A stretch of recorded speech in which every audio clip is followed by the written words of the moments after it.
Sun travels வடமாகாணத்தில் சட்டபூர்வமான அனுமதியுடன் இயங்குகின்ற visa consultants and ticket agent. உங்கள் பெறுமதியான கடவுச்சீட்டுகள், ஆவணங்கள் போன்றவற்றுக்கு பாதுகாப்பான அனுமதி பெற்ற நிறுவனம் சன் டிராவல்ஸ்.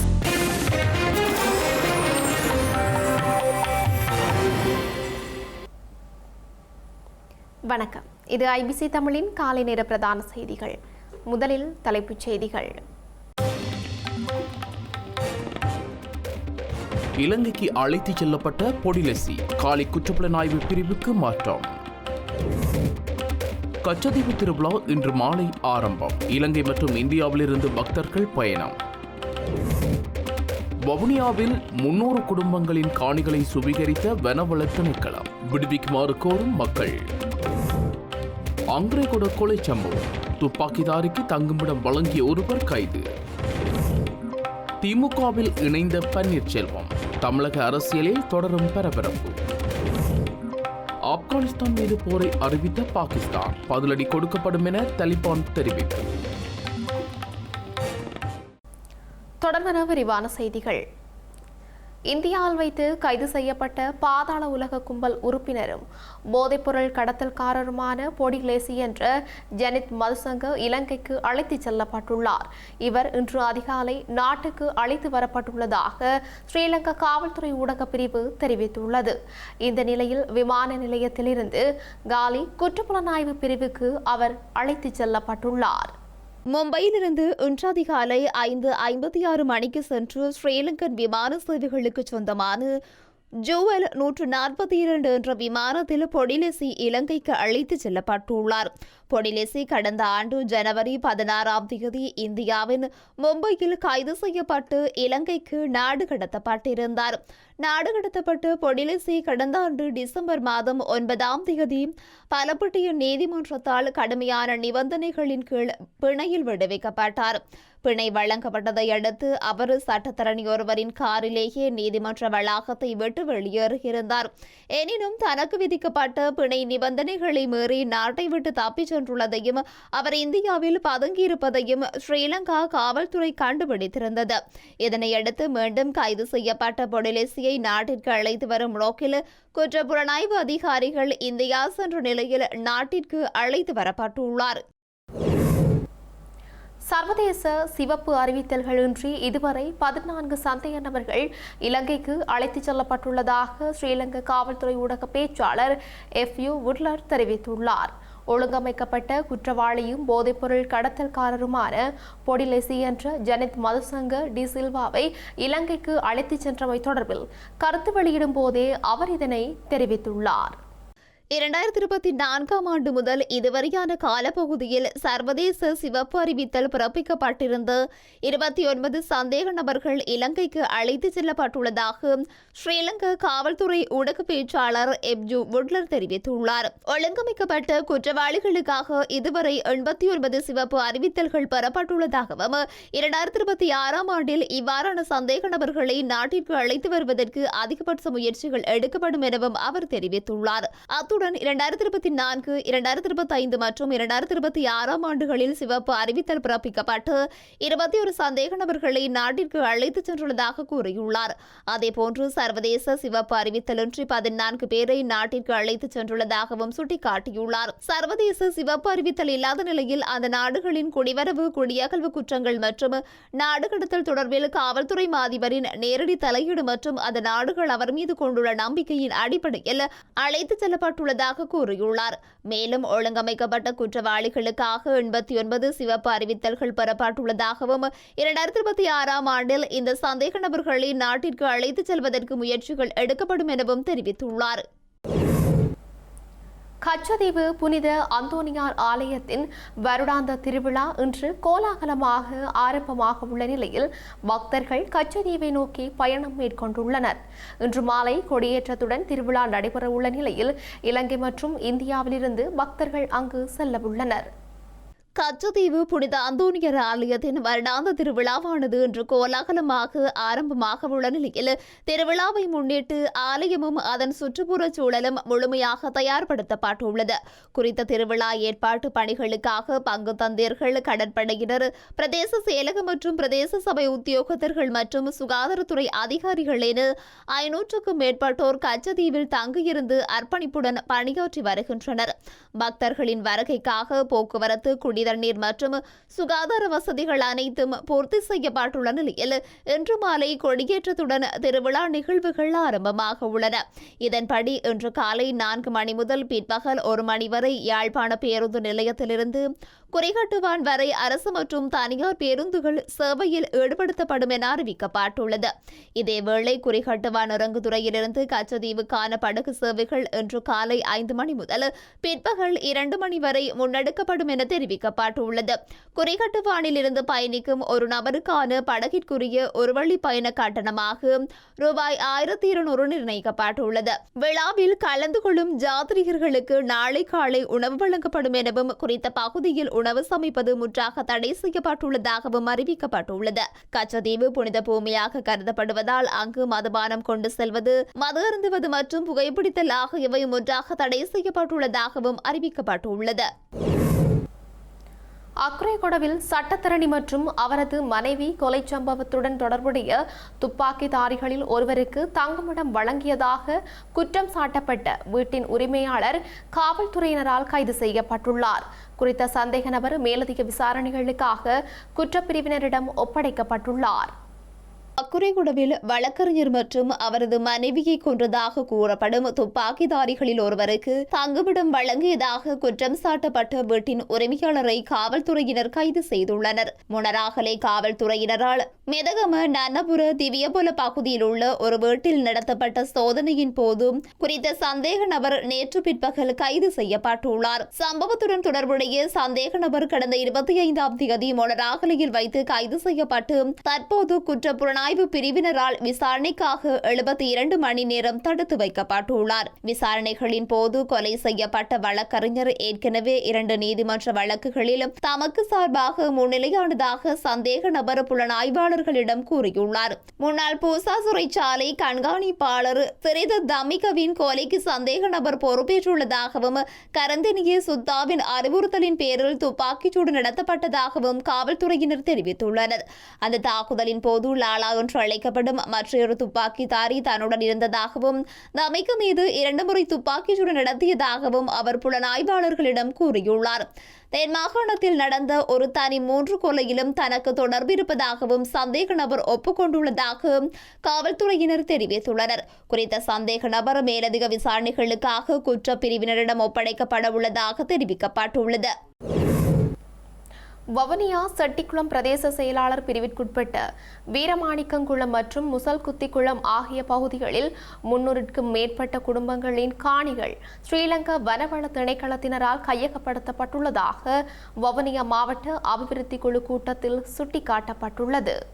வவுனியா மாவட்ட அபிவிருத்தி குழு கூட்டம் ஒருங்கிணைப்பு குழுவின் தலைவர் உபாலி சமரசிங்க தலைமையில் நேற்று இடம்பெற்றுள்ளது. இதன்போது கடந்த கூட்டங்களில் முன்னெடுக்கப்பட்ட வனவள திணைக்களத்தின் கீழ் உள்ள குளங்கள் மற்றும் காணிகளின் விடுவிப்பு தொடர்பாக கலந்துரையாடப்பட்டது. இதன்போது கருத்து தெரிவித்து நாடாளுமன்ற உறுப்பினர் ப. சத்தியலிங்கம் செட்டிக்குளம் பிரதேச செயலகத்திற்குட்பட்டு வீரமாணிக்ககுளம், முசல்குத்திக்குளம் ஆகிய கிராமங்களில் 1977ஆம் ஆண்டு குடியேற்றப்பட்ட மக்களும் பல்வேறு காரணங்களால் இடம்பெயர்ந்து சென்ற நிலையில் மீண்டும் அங்கு குடியமர வனவள திணைக்களம் தடை ஏற்படுத்தியுள்ளதாக கூறியுள்ளார். இதன்போது கருத்து தெரிவித்து செட்டிக்குளம் பிரதேச செயலாளர் குறித்த கிராமத்தில் வாழ்ந்து 293 குடும்பங்கள் அங்கு மீள குடியமர்வதற்கான விண்ணப்பங்களை சமர்ப்பித்துள்ளதாகவும் அவர்களில் பலர் காணிக்குரிய ஆவணங்களையும் வைத்துள்ளதாகவும் சுட்டிக்காட்டியுள்ளார். குறித்த காணிகளை விடுவிக்க முடியும் என தெரிவித்திருந்த வனவள திணைக்களம் கடந்த 2024ஆம் ஆண்டு அவற்றை வர்த்தமானி அறிவிப்பு செய்து கையகப்படுத்தியுள்ளதாகவும் தெரிவித்துள்ளார். இந்த நிலையில் பிரதேச செயலகத்தின் அபிவிருத்தி உத்தியோகத்தர்களுக்கும் குடியேற்ற உத்தியோகத்தரின் பங்களிப்புடனேயே இது வர்த்தமானி அறிவிப்பு செய்துள்ளதாக வனவள திணைக்கள அதிகாரிகள் தெரிவித்துள்ளனர். எனினும் அவ்வாறு இடம்பெறவில்லை என பிரதேச செயலாளர் மறுத்திருந்ததுடன் எமக்கு எந்த ஒரு விடயமும் தெரியப்படுத்தப்படவில்லை எனவும் தெரிவித்திருந்தார். இதனையடுத்து குறித்த காணி தொடர்பில் செட்டிக்குளம் பிரதேச செயலாளர் வனவள திணைக்கள அதிகாரிகள் இணைந்து பிறிதொரு நாளில் கலந்துரையாடி முடிவினை எடுக்குமாறு ஒருங்கிணைப்பு குழு அறிவித்துள்ளது.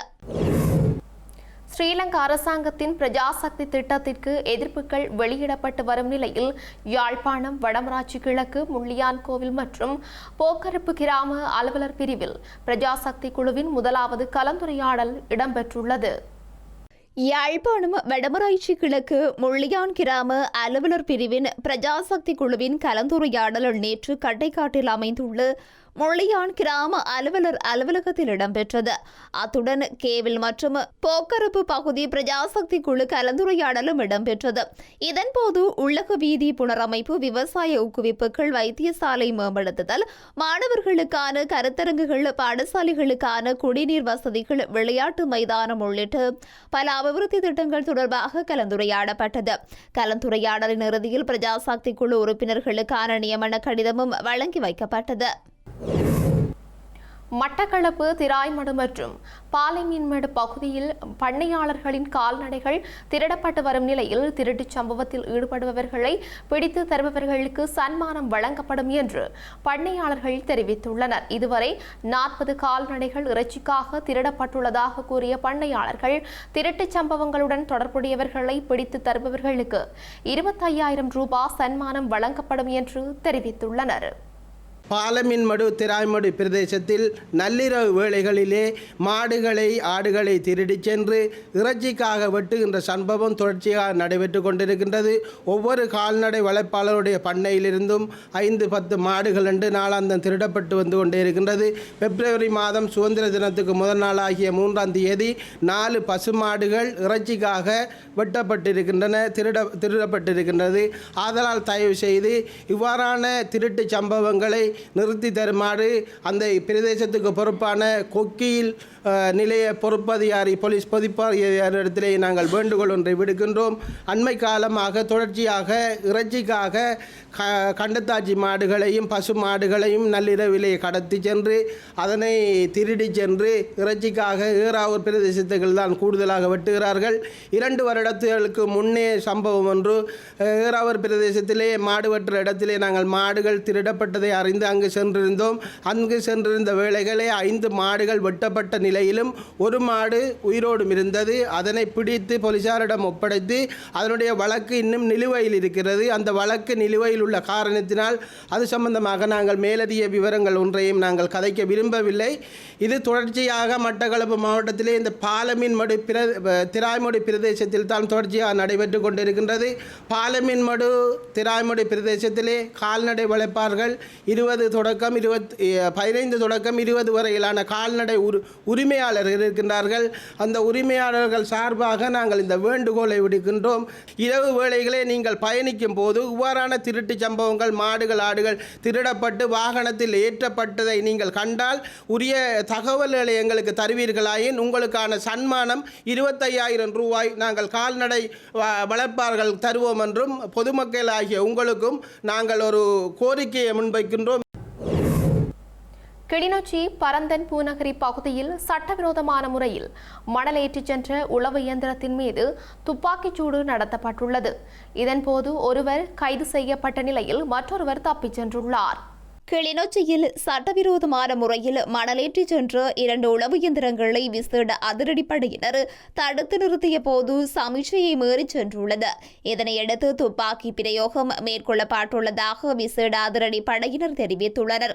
குறித்த சம்பவத்தில் விசேட அதிரடிப்படையினர் ஒருவர் உளவு இயந்திரத்தில் மோதுண்டு காயமடைந்த நிலையில் கிளிநொச்சி பொது வைத்தியசாலையில் அனுமதிக்கப்பட்டுள்ளார். அத்துடன் உளவு இயந்திரத்தின் சாரதியொருவர் தப்பியோடியுள்ள நிலையில் மற்ற உளவு இயந்திர சாரதி கைது செய்யப்பட்டுள்ளார். பொதுமக்களின் பணத்தை மிகவும் நுட்பமான முறையில் மோசடி செய்யும் தடை செய்யப்பட்ட பிரமிட் திட்டங்களில் ஈடுபட்டுள்ள 24 நிறுவனங்களை இலங்கை மத்திய வங்கி அடையாளம் கண்டுள்ளது. இத்தகைய தடை செய்யப்பட்ட வலையமைப்புகளை ஊக்குவிப்பது அல்லது ஈடுபடுவது ஒரு சட்டவிரோத நடவடிக்கை எனவும் மத்திய வங்கி தெரிவித்துள்ளது. பொதுமக்களின் பணத்தை மிகவும் நுட்பமான முறையில் மோசடி செய்யும் தடை செய்யப்பட்ட பிரமிட் திட்டங்களில் ஈடுபட்டுள்ள 24 நிறுவனங்களை இலங்கை மத்திய வங்கி அடையாளம் கண்டுள்ளது.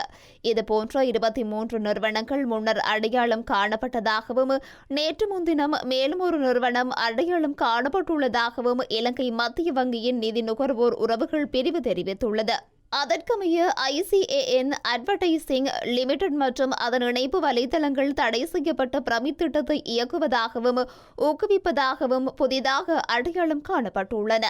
இலங்கை மத்திய வங்கி நீண்டகால விசாரணையை நடத்தி பல பிரமிட் திட்டங்கள் குறித்து பொதுமக்களுக்கு சிறப்பு எச்சரிக்கை விடுத்த பின்னர் இந்த அறிக்கை வெளியிடப்பட்டுள்ளது.